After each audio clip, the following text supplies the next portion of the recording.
Ji dear students, our topic of discussion is cell wall. और cell wall के नाम से हमें पता चल रहा है कि this is the boundary of the cell और it is the wall of the cell.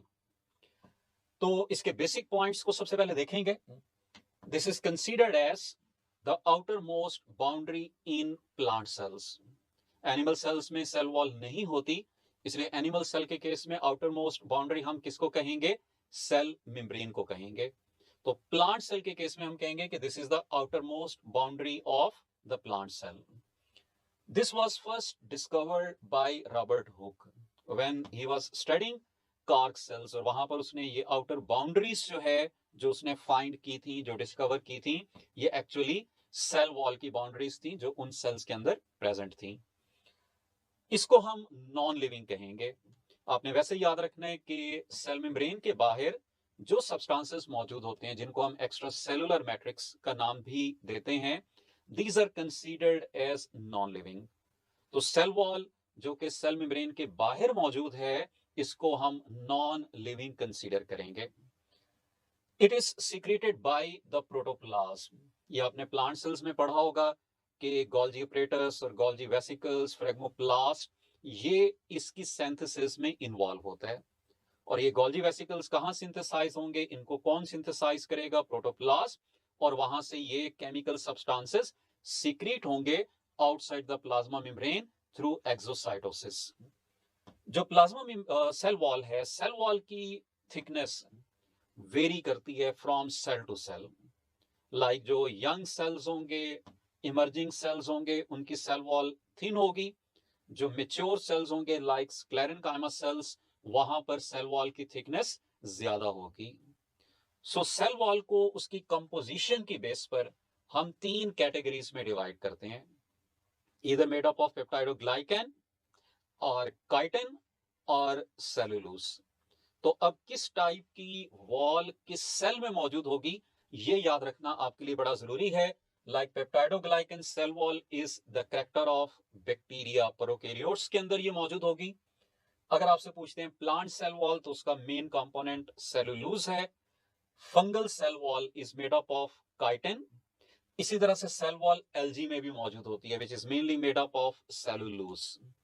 It is also present in fungi like protist, जैसे स्लाइम मोल्ड्स हैं, वाटर मोल्ड्स हैं, and their cell wall also contains cellulose. हमारा focus आज के topic के अंदर plant की सेल वॉल पर होगा। और प्लांट की सेल वॉल की तीन बेसिक लेयर्स आपने याद रखनी है, जिनको यहां पर हम अभी डिस्कस करेंगे। इसमें सबसे पहला कंपोनेंट जो आपने इस डायग्राम के अंदर याद रखना है, ये हमारे पास येलो कलर में है, inner most. This is the plasma membrane. ठीक है, ये यहां पे प्लाज्मा मेम्ब्रेन को रिप्रेजेंट कर रहा है। प्लाज्मा मेम्ब्रेन के बाहर आपको ये जो पर्पल लेयर नजर आ रही है, जो सबसे थिक लेयर है, this is representing secondary wall. ये सेकेंडरी वॉल को रिप्रेजेंट कर रही है। इस सेकेंडरी वॉल के बाहर ये जो ग्रीन कलर आपको नजर आ रहा है, this is of primary wall. Primary wall को हम ट्रू वॉल भी कहते हैं, because this is present in almost all the plant sales. जो सेकेंडरी वॉल है, ये कुछ सेल्स में प्रेजेंट होगी, कुछ में नहीं होगी। और उसके बाद आपको ये ब्राउन कलर में यहां पर नजर आ रहा है area, this is called as middle lamella. And middle lamella is present between the primary walls of adjacent cells. और यहीं से आपको आइडिया होगा कि मिडल लेमेला का काम क्या है। ये एडजेसेंट सेल्स को आपस में कनेक्ट करता है, आपस में जोड़ कर रखता है। अब ये तो हमारे पास इसकी अरेंजमेंट है, यानी अगर हम अरेंजमेंट का सीक्वेंस देखेंगे तो प्लाज्मा मेम्ब्रेन के बाहर सेकेंडरी वॉल, उसके बाहर प्राइमरी वॉल, और उसके बाहर मिडल लेमेला।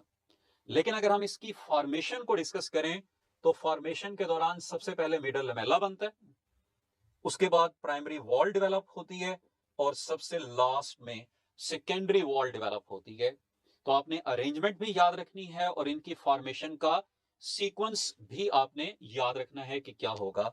सो हमारे पास ये तीन लेयर्स आ गई, मिडल लेमेला, प्राइमरी वॉल और सेकेंडरी वॉल। सबसे पहले हम इनको कंपेयर करेंगे इनकी थिकनेस के लिहाज से। तो middle lamella is about 1 micrometre thick, primary wall 1 to 3 micrometre thick और सेकेंडरी वॉल है 5 to 10 micrometre thick. So thickest layer in the cell wall is secondary wall. उसके बाद इनकी कंपोजिशन की तरफ अगर हम चलें तो middle lamella is made up of calcium and magnesium salts, जिनमें हम पेक्टेट्स को इंक्लूड करते हैं. प्राइमरी वॉल के अंदर सेलुलोज, पेक्टिन और हेमीसेलुलोज प्रेजेंट होंगी और सेकेंडरी वॉल के अंदर cellulose, hemicellulose, lignin, silica, waxes, inorganic salts ये प्रेजेंट होंगे. इनकी नेचर को भी हम देख लेते हैं. Middle lamella is sticky gel like substance.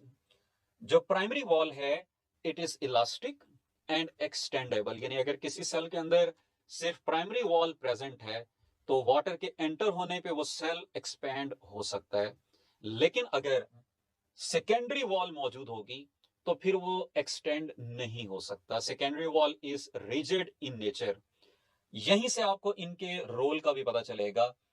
जो मिडल लेमेला है इसका रोल है सीमेंटिंग, जैसा कि मैंने बताया कि इसने एडजेसेंट सेल्स को आपस में जोड़ के रखना है. प्राइमरी वॉल को हमने कहा है कि this is the true wall in the plant cell wall, और सेकेंडरी वॉल क्योंकि रिजिड है it will provide rigid support to the plant cells. जैसे कि आप स्क्लेरेनकाइमा सेल्स के बारे में पढ़ते हैं कि these cells provide rigid support to the plant cells, और ये स्क्लेरेनकाइमा सेल्स में रिजिडिटी किस वजह से होगी? इस सेकेंडरी वॉल की प्रेजेंस की वजह से होगी. लास्ट में हम सेल वॉल के फंक्शंस को डिस्कस कर लेते हैं. जो मेजर फंक्शंस आपने याद रखना है कि it provides mechanical support to the plant cells. Rigid support provide करेंगे. It provides definite shape to the plant cell. अमूमन जो एनिमल सेल्स हैं उनकी शेप चेंज हो सकती है, लेकिन जो प्लांट सेल्स हैं इनकी शेप यूजुअली चेंज नहीं होती. ये डेफिनेट शेप किस वजह से इनकी होगी? Due to presence of cell wall. इसी तरह से ये जो सेल वॉल है it provides protection to mature plant cells from over expansion. Growth के दौरान तो प्लांट सेल्स एक्सपैंड होते हैं क्योंकि उनकी सेल वॉल उस तरह से डेवलप नहीं होती. But once mature they are then protected from over expansion due to presence of this cell wall. This cell wall is also involve in transportation of substances. Generally आप लोगों ने पढ़ा होगा कि सेल वॉल को हम कंसीडर करते हैं as a permeable layer. It does not act as barrier for the substances. और आपने ट्रांसपोर्टेशन के 3 पाथवेज पढ़े होंगे, सिंप्लास्ट, एपोप्लास्ट और वैक्यूलर पाथवे. तो सेल वॉल के थ्रू जो ट्रांसपोर्टेशन होती है उसको हम एपोप्लास्ट पाथवे का नाम देते हैं. और लास्ट में it is also involve in imbibition of water, और इस इम्बाइबिशन का रोल आपने पढ़ा होगा एसेंट ऑफ सैप के अंदर. सो वी कैन से कि जाइलम वेसल्स की जो सेल वॉल्स हैं ये वाटर की एसेंट के अंदर भी इन्वॉल्व होती हैं.